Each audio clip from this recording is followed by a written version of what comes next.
ठीक आहे, सत्तेजी तांबे थांबा, त्यांना येऊ द्या नंतर. सभापती महोदय, या प्रश्नाचं उत्तर देत असताना हजारोच्या संख्येने आज महाराष्ट्रातल्या फक्त फार्मसीच नव्हे तर इंजिनिअरिंग असेल, डिप्लोमा असेल, या सगळ्या कॉलेजेसमध्ये प्रवेश होत नाहीये, जागा रिक्त राहत आहेत, संस्था चालवणं अतिशय अवघड परिस्थितीमध्ये आज सुरू झालेलं आहे.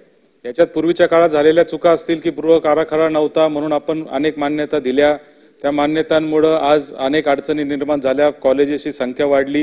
हे जरी एक कारण असलं तरी दादा सगळ्यात महत्त्वाचं कारण याच्यामध्ये अजून एक आहे की क्वालिटी ऑफ एज्युकेशन ज्याला आपण म्हणतो त्याच्यामध्ये महाराष्ट्राचा नंबर सातत्याने खाली खाली चाललेला आहे.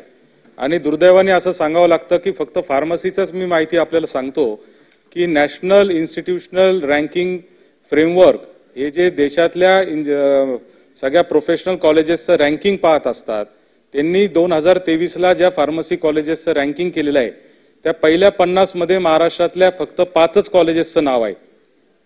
आणि विशेष म्हणजे त्यातली एक इन्स्टिट्यूट ऑफ केमिकल टेक्नॉलॉजी ही केंद्र शासन आणि राज्य शासनाच्या वतीने चालवली झालेली संस्था आहे. एक आहे DY पाटील पुण्याची आहे, पुणा कॉलेज ऑफ फार्मसी आहे. आणि सभापती महोदय, या पहिल्या 50 कॉलेजेसमध्ये महाराष्ट्रातले 5 कॉलेजेस आहेत आणि त्या 5 कॉलेजेसपैकी 3 कॉलेज एकाच संस्थेचे आहे, जे म्हणजे आपल्या सन्माननीय सदस्य आपल्या सभागृहाचे जे अमरीशभाई पटेल जे ज्याचे अध्यक्ष आहेत त्या SVKM संस्थेचे 3 कॉलेज देशातल्या टॉप फार्मसी कॉलेजेसमध्ये आहेत. मग या लोकांचा आपण सल्ला का घेऊ शकत नाही? हे लोक जर चांगल्या पद्धतीने कॉलेजेस चालवतायत तर मला असं वाटतं की क्वालिटी ऑफ एज्युकेशन मध्ये आपण काम करणं गरजेचं आहे. आणि म्हणून माझे आपल्याला स्पेसिफिक 2-3 प्रश्न आहेत की ज्या पद्धतीने स्किल डेव्हलपमेंट काउन्सिलची एक योजना आहे की स्किल डेव्हलपमेंट मध्ये आपण मुलांना प्रशिक्षण देतो, त्याच्यामध्ये त्याचा खर्च केंद्र शासन करतं आणि तो करत असताना त्याला एक अट आपण टाकलेली आहे की 70% मुलांना मुलींना ज्यांनी स्किल डेव्हलपमेंट केली त्यांना नोकरी दिली पाहिजे, त्यांना नोकरी दिली पाहिजे. असा काही निर्णय आपण या प्रोफेशनल कॉलेजेसच्या बाबतीत देखील प्लेसमेंटची कंपल्सरी करण्याचा निर्णय घेऊ शकतो का? हा माझा पहिला प्रश्न आहे.